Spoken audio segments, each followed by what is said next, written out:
Hi all, long lads here, Shane. Starting work with the 25 pounder now. I know it's been sitting on ISM for a while. It's actually, as one person said, it's at the bottom of the list because there's been no activity on it, but I'm finally getting stuck in with it now. I'm sorry that I haven't been too proactive with this so far, but I've encountered a bit of personal problems along the way, unfortunately. Me and lady lads are, at the moment it's a one-man show. Unfortunately, things for her own reasons weren't working out and she needed to be out, and unfortunately she had things that she needed to deal with, and stress has got to her and things were said I wish that she hadn't said, but and I didn't, and I too, I'm just as responsible too for not handling it well. I am trying to make it work out as much as possible because this person is very important to me and she means the world to me. But I can only make it happen if she is happy to come back or happy to give it another shot. So yeah, I'm feeling a little bit stressed out over it. I'm okay. I was going to put a video explaining, like a channel update explaining what was going on with me, but on reflection, even though I didn't say anything bad, or actually I was kind of defended her quite a bit on it. I don't think it's fair on you to drop that on you, and it's not fair on her to discuss it like that either. So yeah, so we're trying to work our way through it. Hopefully she'll be back and we'll be back to normal again soon. If not, we just have to go our separate ways, and I'll miss her, but I can't make her stay, unfortunately. You know, I want her to stay, but I can't make her. So it's just a pair of life. So that's kind of going on in the background. Happened the last day, and unfortunately that's just the way it goes, and it kind of got on the way of some bills. But again, life gets in the way, and when things are happening to people you care massively about, and like when things are kind of falling apart, it's not particularly nice. But again, no, she's not a bad person. There's just a lot going on with her, and she needs to try to kind of figure out what she wants to do, and will I be a part of her plans in life, and like that's it. Like, you know, she's just at a crossroads at her life, and she just wants to know where she goes from here, and that's just the way it goes. And I really do hope that where she goes includes me. You know what I mean? But enough with that. That's just where I'm at, lads. I'm not going to talk any more about it than that. I just feel very fortunate to be a part of this community where I can express myself and know that I have a positive outlet to talk to my friends if anything goes down or anything happens. But I'll be alright. I hope she's going to be okay. Don't worry, I'm not going to. If she does decide to go our separate ways, I'll withdraw. But we'll kind of check in with her every now and then to make sure she's safe. But yeah, so that's what's going on there. So I'm working on my 25 pounder. I'm working on first Bronco model. Instructions are very precise. They're amazing, actually. I've never come across it. I've never come across this type of high quality before. So I'm working. The first step has us working on the breech block. So I'm going to be modelling the breech block in the open position. Oh wow, the plastic is actually quite a bit thicker. I might have to switch out my blades. So yeah.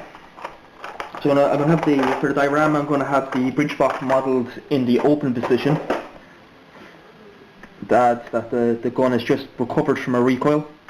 It's resettled, and the gunner is relaying, getting ready to hit another Panzer as it comes up the Halfa ridge.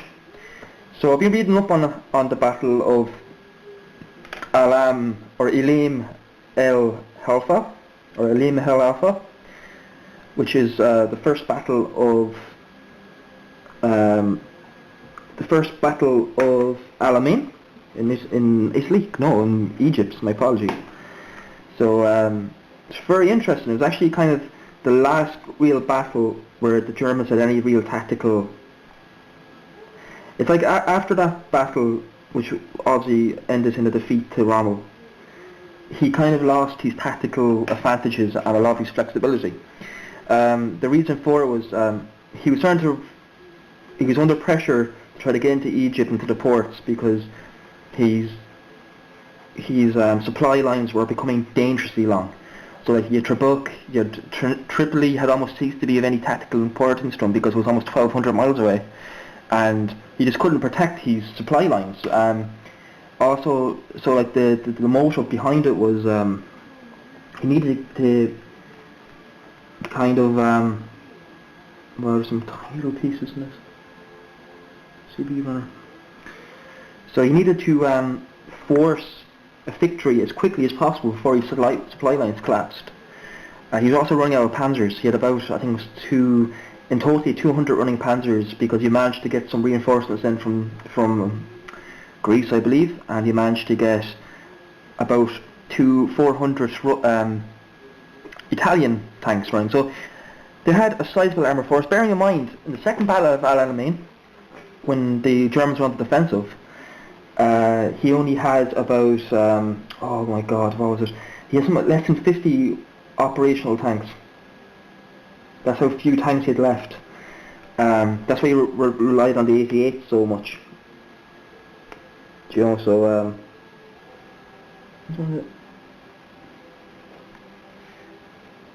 yeah, so he relied on the 88s a lot for that. So, basically, Montgomery, who just, I think it was his first big operation as the new commander of the 8th Army, and he decided to lure Rommel in, because he knew that if Rommel suspected their positions to be more intact than they actually were, he wouldn't attack them. So what he did was he set up around Al Alamein, and he presented he dug all his units in, but he dug them in a horseshoe, if you will. And by digging in that horseshoe, he would present a weak spot that would appear to be weak from the Germans' perspective, and that was the ridge at Alima Halfa. And it's just on I think it was on the right flank of a thing known as the Anzac box, which was where all the Anzac divisions had dug into a very strong defensive position. So he knew that Rommel would try to get around that position, so he had to give him a juicy target. So he made Rommel believe that this particular area was not heavily defended. It was the weak link in the armour. But in reality, what he did was he moved all these units about 2 kilometres back behind the ridge on the high ground surrounding it, and dug in his artillery and dug in his armour, which was a change in tactics for British armour at the time. The British armour has 2 types of tank. They have the infantry tank, like the Churchill, which is designed to be a slow-moving, heavily armed tank for fire support, and the cavalry tank. And the cavalry tank, like the name would suggest, is greatly influenced by tactics of artillery, or artillery tactics of the cavalrymen, where they come charging forward. So things like the Cruiser and Crusader and those class of armour were designed to be fast-moving, moderately armed, and be able to move with speed to get amongst the enemy. In fact, that they embraced, and it was a very flawed, it didn't work, because bear in mind the technology wasn't there there was no such thing as stabilisation and gunnery computers like we do on like Leopards and Abrams and Challengers and Leclercs. So basically it put a lot of strain on gunners, but just to like show how wholeheartedly the British planners thought this type, or designers thought this type of tank would work. So like you take the Crusader class and the Cruiser, their gunner could actually could elevate and depress the gun by his shoulder. So it was actually a bar that he put his shoulder under, and by lifting and lowering his shoulder blade, he'd depress and lower the gun. So the whole idea that you could fire on the move, and the effect was that it was completely inaccurate, inadequate. Like the gunners could not, for the most part, be accurate, because tanks moving all over the place. Their guns aren't powerful enough. A lot of these guns would have been 2-pounders. and then but slowly but surely the 6-pounder guns were being replaced, or the 2-pounders were being replaced for 6-pounders, which were a much more accurate and powerful weapon. So, and because of that type of tactic, that kind of cavalry charge, get amongst the enemy and try to envelop them using speed and firepower. Well, unfortunately, the German tanks were just superior. So Monty decided that instead of having these tanks dash out and get torn apart by the panzers, he would order them to dig in and not move. And by doing so, they would lower the panzers into them. And by now, they also started they've been getting their first shipments of the Grant. So the M2 or M4 Grant, as in the British Grant tank, or American Grant tank. So they're trying to get some of the new equipment, and the Grant was a very effective tank with 75mm and 37mm, which apparently the 37mm had a higher velocity that could penetrate more armour, ironically. But the one drawback of the Grant was, especially when it came to the Battle of Halfa, was simple. It's such a tall tank. Have you ever seen the models of them? I'm sure most of you built one at one point or other, or at least seen one. It's a very, very tall tank, massive silhouette. You cannot hide it. You know what I mean? It's a very difficult tank to conceal. And so when they dug them in, they were a little bit exposed, but they had the range to kind of engage at distance. So, like, you know, it was a trade-off. And he also deployed batteries of the artillery corps, or the field artillery corps. So he actually deployed all these divisional artillery pieces around the ridge as well. The idea was to catch them in a massive inflating crossfire. But and Rommel was completely unaware of all this. So the battle went on from August to September. So I think it was the last week of September, or last week of August to September, I believe. I can't quite remember. And the whole idea was that he believed the area around that ridge was lightly mined, so you build across it quickly. So he was going to do something like an Operation Lightfoot, that was the Second Battle of Alamein, when the British at night would try to navigate the German minefields to be on top of them by sunrise. So, like, this was a few months before that. So he wanted to navigate the British minefields that he believed to be light in that area, so he didn't believe them to go back. He did not believe them to be deep. Unfortunately, they were actually just as strong as any other place of the British line. So it took them, they were 6 hours behind schedule. They were meant to be through the minefield by 6 a.m. and it wasn't until 12 p.m. or 12 a.m. p.m. that they had crossed the minefield, and they were taking fire the entire time. Monty did allow his armoured cavalry units, so like the Cruisers and Crusaders, to sally forth on hit-up runs. So they come in, bang, bang, bang, bang, come up to the edge of the minefield, and then turn around and withdraw. But he was very careful to keep a tight hold on them, because he was worried that they would get locked into a fight, and then the Panzers would seize the initiative because they were just a better designed armour.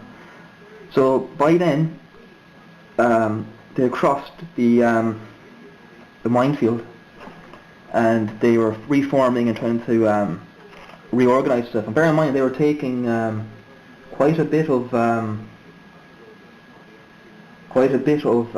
artillery fire, and from both 25 pounders to big 5-inch guns up to like some of the older howitzers and whatnot. And then also the RAF was hitting them up the entire time, bombing their with Wellingtons and Boston bombers, I believe, hitting their assembly area. So the entire attack was being thrown into disarray very early on. 22. So there's actually a complex little bit looking at the there's a lot going on. The breach block alone has photo etch and everything in it, so it's going to be a sign of things to come. So I'm going to have to watch myself here a little bit so I don't snooker myself by talking too much. But so when they then launched their assault, they didn't realise it was an ambush until they were up on top of them. So it turned into a very, very heated affair, if you will, and the Brits really made the Germans pay a heavy toll in armour and men. I can't remember how many armour they lost. They lost quite a few.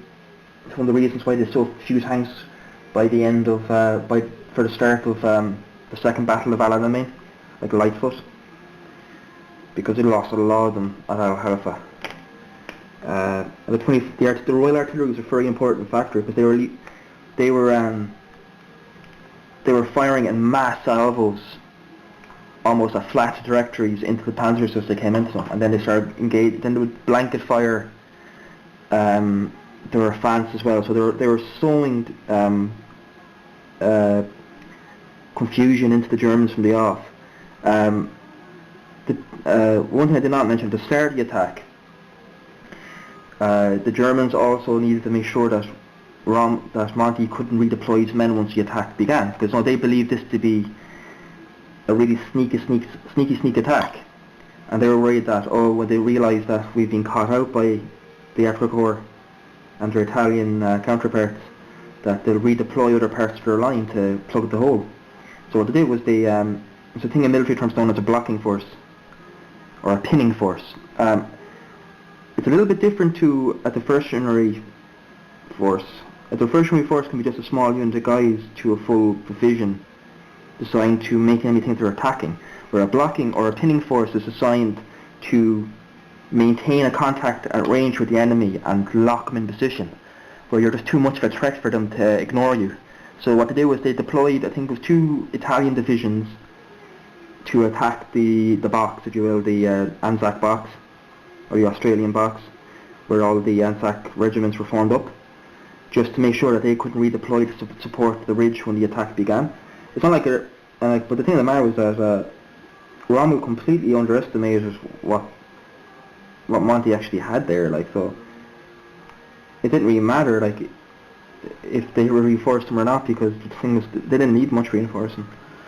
So that's kind of where I'm at. I'm kind of still researching a bit more. So I just kind of did the backdrop. So it was actually I think it was the first major defeat that Rommel had, I think. That and I think his first battle to Trabuk, but then he took Trabuk later on. So, even Trabuk is earlier, but still. So yeah, that's where I'm at. So it's an interesting topic. I always find North Africa very interesting. So thinking about doing some more North Africa team stuff, especially with the Fallschirm Brigade Rehmach, which the Fallschirmjäger unit that was a brigade that was sent out to support Rommel. And they in the second battle of Al Alamein, they were holding the flank of the German position, and they got cut off, and they're known as the Sea of Sand where they are. So when they got surrounded, they actually ventured into the deep desert on foot to basically do a massive outflanking maneuver to break out, because they knew that the British wouldn't follow them into it. So it was known as it was a massive feat of endurance, and it's very in line with how the Fallschirmjäger fight. They're a very tough bunch of bastards, and they don't back down easily. So that might be another project in the future, I think. CD9.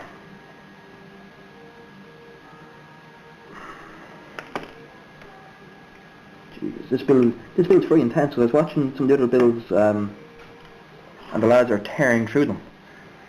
Because most artillery pieces they're not the hardest of models to put together at times. They're actually they're great for if you just want a weekend build of a model, or you just you'd have it built in an afternoon. This one's going to take a few days, I think. So I'm looking at the level of steps and the parts. They're a little bit guilty for I'm going to say this now, but still won't stop me from building their stuff.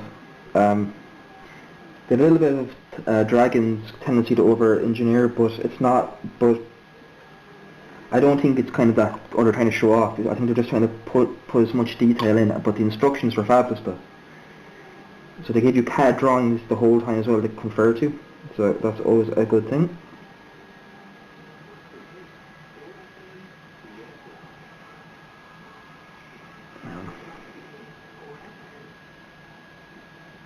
So that's that. There's also a lot of small full wedge parts, which is going to be a bit of a challenge for me, but again, we want to challenge our skills a little bit. There's a lot of full wedge in this kit. So that's kind of where I'm at the moment. So I have that kind of thing weighing over me a little bit, I mean, I do want a positive solution to it. I want her to come back, but it's bothering me quite a bit, and I kind of don't want to go into it too much because, you know, it's not really the best way to go about it, and I'm only going to drag her into conflict. Do you know what I mean? Or she'll get pissed off at me for fucking talking about it, but it's better than bottling, you know what I mean? It's okay for her to go to her mates, but a lot of my mates aren't about it anymore, so. Any medium just to get out of the system is important, you know, but we'll see what happens.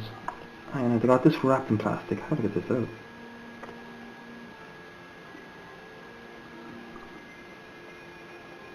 Jesus, have a backing neck.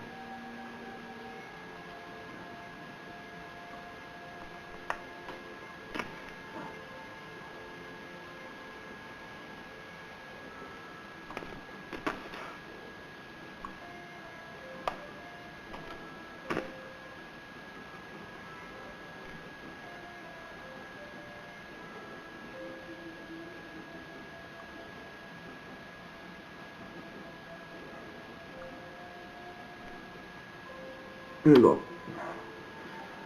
That was a bit tricky to get the backing off this.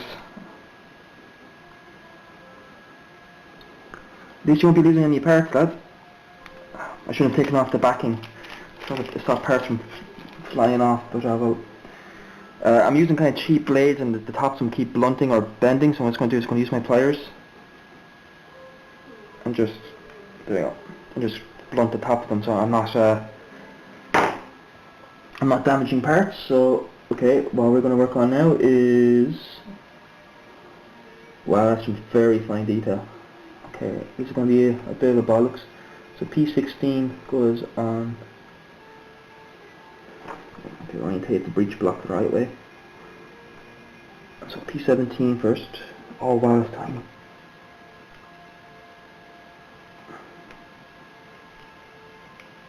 Okay. Oh gentlemen, this is tinsy tiny shit here. God. But I'm gonna try it. Sorry about that, my battery died, I just had to switch out. So we're just adding those small full wedge parts, so we'll see how that goes.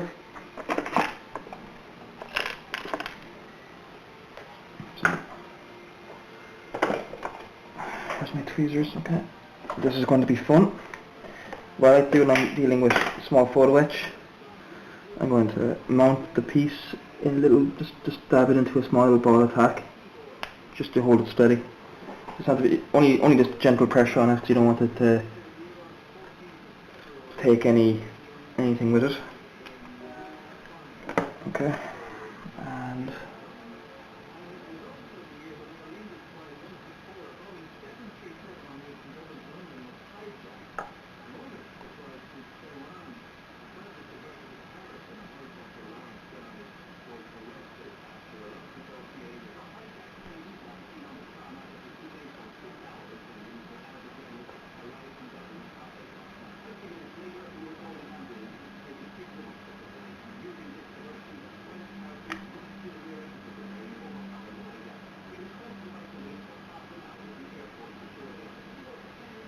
ah shit, where'd that piece go? Fuck. No, it's gone. Oh no, it's not. Hey.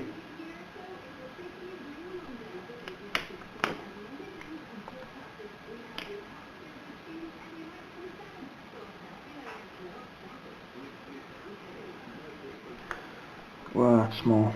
Jesus. These boys don't skimp out on detail, I can tell you this, lads. It's gonna need to be kind of focused here now because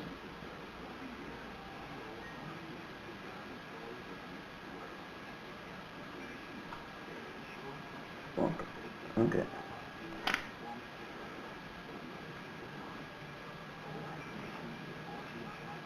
Oh shit.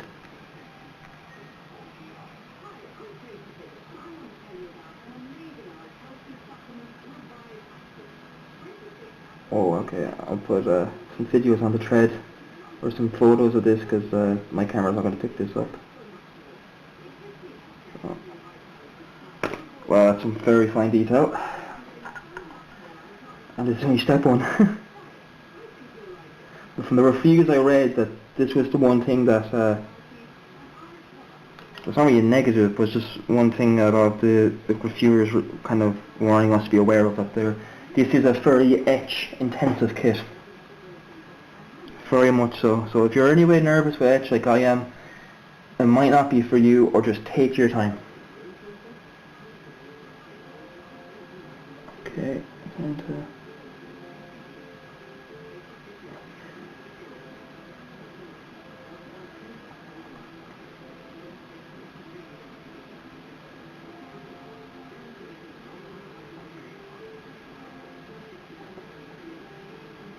alright.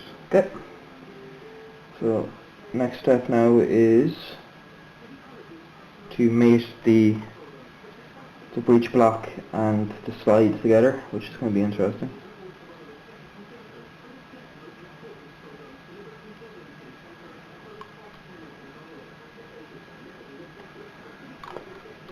So that's been my weekend. Hasn't been particularly nice, but fuck it. What can you do? And the answer is sweet frack all.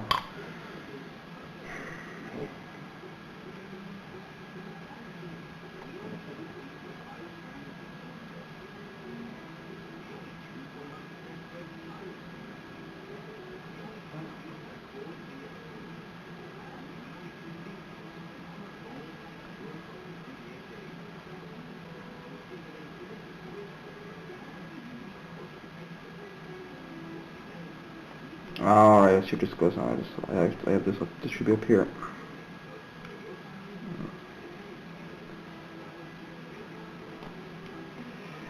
Yeah, this is a bit of an awkward little build. Not a bad model, but just very it's a bit complicated. So on this side. Okay, so I'll try it again.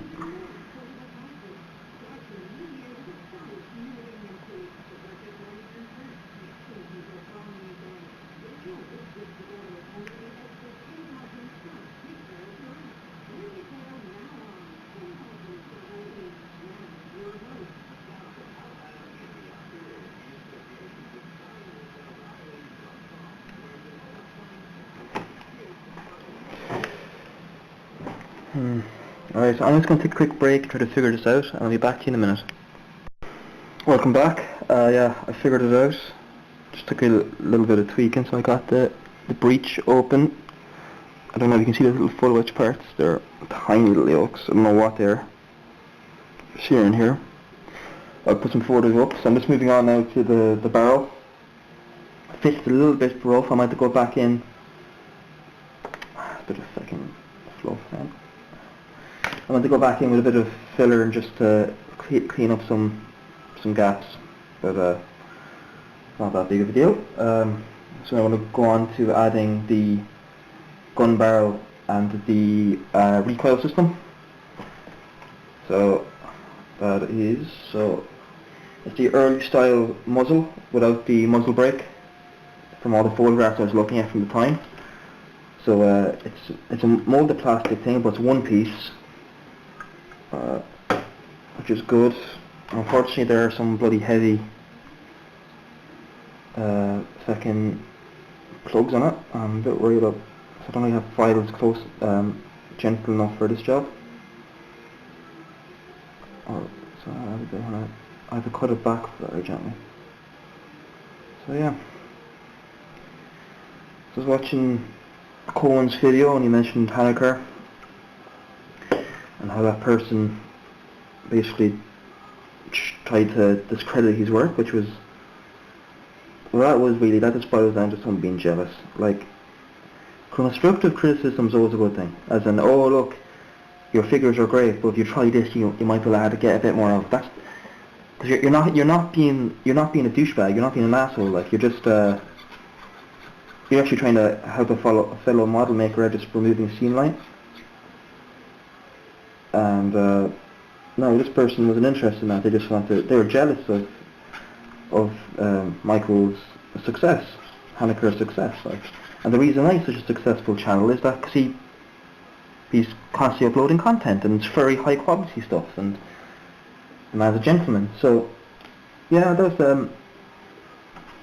I wasn't too impressed by that person's carry on, but you do get these people in life, unfortunately. It's just the way it goes, and we must not allow these type of imbeciles to, or Amadon Irish idiots, to bother us, because you're not worth it. They're hoping that if I throw you off your stride and make you feel bad, that somehow your work is going to suffer. And it could if it really bothers you, but no. I hope I know Hacker just let that roll right off him, because he's just like, go away, you saddle man. I know he said no. I say, I imagine he strikes me as a very patient person, a lot more patient than I'd be. I'd probably tear into someone who did that to me, tell them where to go. But that's just who I am. I'm a fiery Irishman after all. So just adding the gun barrels together.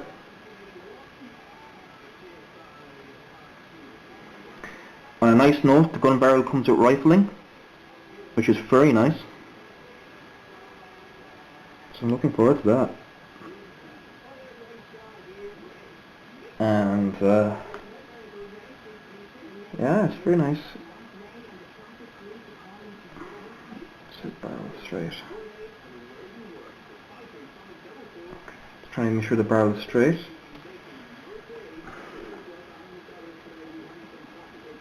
Straight, okay. Okay, now just the gun lock ring. So that's part CB3. Jesus Christ. I'll probably know everything about how this gun operates by the time I finish this model, because I've included every element to it, which is class-like. And I like models where by the end of the build you have a good idea how these things are to operate in real life. I keep separating some of that. Close peg. Oh, my peg's gone. No, sorry, I was looking for a close peg. The gun bridge keeps kind of separating a little bit, and I don't know what I do with them. Oh, fuck it. Let's hope that will hold.